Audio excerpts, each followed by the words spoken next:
राजवीर शास्त्री जिसने पुष्पा को साफ साफ कह दिया है कि उसे उसकी कोई मदद की जरूरत नहीं है, लेकिन पुष्पा ने भी यह ठान लिया है कि वह राजवीर शास्त्री की मदद कर कर ही रहेगी। और दूसरी तरफ जुगल जिसने कादम्बरी को डिवोर्स का नोटिस तो दे दिया है, लेकिन कादम्बरी ने जुगल के सामने यह शर्त रखी है कि अगर उसे उससे डिवोर्स चाहिए तो उसे एलिमनी की तौर पर ताने बाने का आधा हिस्सा और बाबूद्रा चोल की जमीन कादम्बरी के नाम करनी होगी। अब ऐसे में जुगल यहाँ पर क्या करने वाला है और साथ ही पुष्पा इम्पॉसिबल की आने वाली कहानी क्या रहने वाली है, इन्हीं बातों को हम आज की इस वीडियो में जानने वाले हैं। कहानी की शुरुआत में हम दिलीप और पुष्पा को देखते हैं जिनको कहीं से भी मदद नहीं मिल पा रही थी जिससे वह राजवीर शास्त्री की मदद कर पाए, और दूसरी तरफ राजवीर शास्त्री भी उनसे नहीं मिलना चाहते हैं। ऐसे में पुष्पा राजवीर को तभी बचा पाएगी जब राजवीर शास्त्री उनसे बात करे। वैसे में पुष्पा यह ठान लेती है कि राजवीर शास्त्री उनसे सीधे तरीके से नहीं मिलना चाहते हैं, वह यहाँ पर टेढ़ा तरीका अपनाएगी। अगले एक पल हम कादम्बरी को देखते हैं जो कि कॉल पर उसी गुंडे से बात कर रही थी जो गुंडा उसे थोड़ी देर पहले उसे मारने के लिए आया था और जुगल ने उस गुंडे को भगाया था। अब यहाँ पर हमें यह बात पता चलती है कि उस गुंडे को कादम्बरी ने ही बुलाया था ताकि कादम्बरी यह पता कर पाए कि यदि कोई उसे मारने के लिए आता है तो जुगल उसे बचाने के लिए आता है या फिर नहीं। कादम्बरी यहाँ पर कुछ ऐसा ही करती है और जुगल उसे बचाने के लिए भी आता है। अगले ही सीन में हम राजवीर शास्त्री को देखते हैं जो कि जेल में होकर अपनी बेटी के बारे में सोच रहे थे कि किस तरह एक आरोप ने उनसे उनकी बेटी को छीन लिया और आज उनकी बेटी किस हालत में होगी, किस तरह दिखती होगी, इसी बारे में राजवीर शास्त्री सोच रहे थे। लेकिन उसी समय उसी जेल में बंद दो के जो कि राजवीर शास्त्री के मजे लेते हैं। अब राजवीर शास्त्री कुछ देर तो उनकी बातें सुनते हैं, लेकिन अगले ही पल राजवीर शास्त्री काफी गुस्सा हो जाते हैं, तुरंत जाकर उन दो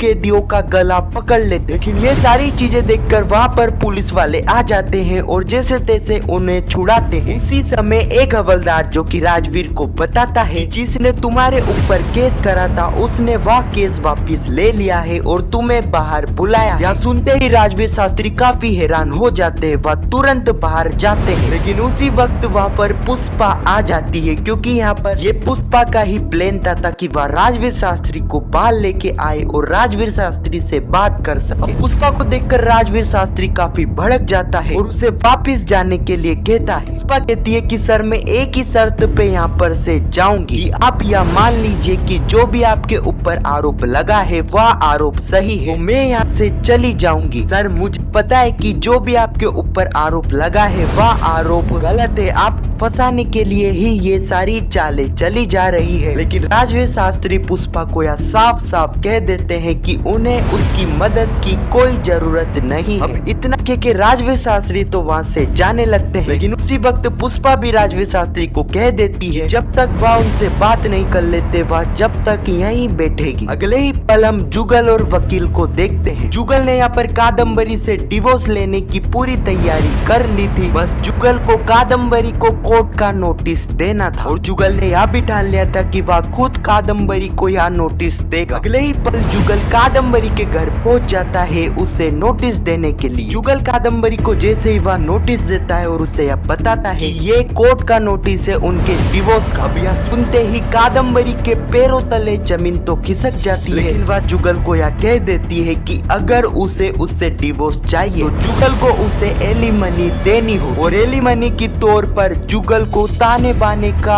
आधा हिस्सा और बाबूद्रा चोल की पूरी जमीन वापिस से कादम्बरी के नाम पर करनी होगी। यह सुनते ही जुगल काफी ज्यादा शौक हो जाता है, वह कादम्बरी को कहता है कादम्बरी तुम कितना गिरोगी। फिर यहाँ पर जुगल तो यहाँ पर कुछ नहीं कर पाता है, इसलिए वह कादम्बरी को नोटिस देकर वहाँ से चला जाता है। अगले ही सीन में हम पुष्पा को देखते हैं जो कि जेल में बैठी हुई थी क्योंकि पुष्पा ने यह ठान लिया था कि जब तक राजवीर शास्त्री उससे बात नहीं कर लेता जब तक वह यहाँ से नहीं हिलेगी। लेकिन उसी वक्त एक हवलदार आकर पुष्पा को बाहर कर देता है, लेकिन लेकिन पुष्पा यहाँ पर भी नहीं मानती है और वह बाहर आकर बैठ जाती है। पुष्पा की इन्हीं हरकतों को देखकर वह हवलदार तो समझ जाता है यह महिला तो इसे नहीं मानेगी, इसलिए वह पुष्पा से बात करता है और कहता है कि कौन है वह आदमी जिससे मिलने के लिए आप इतना कुछ कर रही हो, वह आपका कोई पति तो नहीं। पुष्पा कहती है कि वह मेरे पति नहीं बल्कि वह मेरे एक गुरु है। पुष्पा ने अपनी बातों में हवलदार को तो इम्प्रेस कर लिया था, लेकिन अब पुष्पा को सिर्फ